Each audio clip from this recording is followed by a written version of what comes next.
Harap sa unang impeachment complaint laban kay Pangulong Bongbong Marcos, inendorso ito ni Pusong Pinoy Party List Representative Jet Nisay. At para nga sa detalye, may express report si Marian Enriquez. Marian, ano bang grounds ng impeachment complaint na inihain nga laban kay PBBM? Yes, Nikki, pasado alas 9 nga ngayong umaga nang maghain ng impeachment complaint ang abogadong si Attorney Andre De Jesus. Kasama niya si House Deputy Minority Leader at Pusong Pinoy Party List Representative Attorney Jet Nisay na nag-endorso ng reklamo sa Office of the Secretary General. Ito ang kauna-unahang impeachment complaint laban kay Pangulong Marcos. Tinanggap ito mismo ni Sec. Gen. Sheloy Garafil.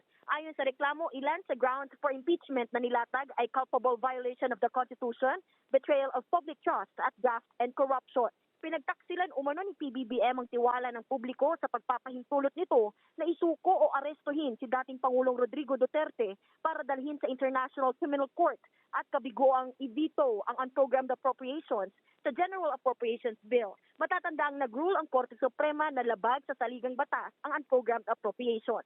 Nakasaad din sa reklamo na nag-commit si PBBM ng graft and corruption dahil umano sa pagbenepisyo sa kickbacks at ghost projects.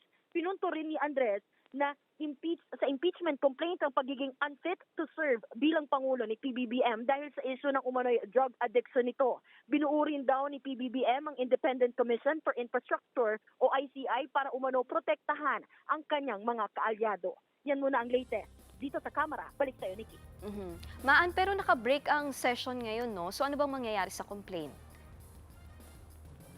Actually ngayon, Nikki, kinumpirma nga mismo ni Sec. Gen. Sheloy Garafil na natanggap niya na mismo yung impeachment complaint at malam mo naman na nagkaroon ng pagbabago kumbaga doon sa Supreme Court matapos nga nilang i-rule yung nangyaring impeachment complaint na una kay Vice President Duterte. So kailangan pa natin kumpirmahin paano uusad itong panibago o yung kaunahang impeachment complaint laban nga kay PBBM matapos nga itong ruling ng Korte Suprema.